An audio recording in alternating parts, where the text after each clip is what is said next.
zimě není nic horšího, než promrzlé prsty a mokré kalhoty. Proto jsem si pro vás připravila 3 kousky do šatníku, které by dětem rozhodně neměly chybět. Tak začneme bundičkou. Ta je ušitá ze zimního softshellu a je navíc pošitá s vysokogramážním flísem, takže chrání před větrem, sněhem, dá se snadno otírat, nemusíte ji tak často prát. Druhou nutností jsou kalhoty s beránkem. Mají pružný vysoký pás a natáhne na zádíčka a hezky se vejdou pod bundu. No a jako třetí tip pro vás mám termolegíny. Ty se díky své pružnosti přizpůsobí každé postavě. Mají teplý jemný kožíšek, dírku na vytažení gumy a upravení. A na konci nohavic mají manžetky, aby děti netáhlo na nohy.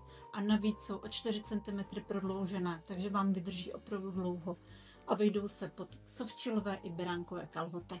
Tak tohle jsou 3 kousky, bez kterých si neumím představit zimu. Ať šiju pro své děti nebo pro ty vaše. Vždycky chci, aby děti byly v teple a v suchu.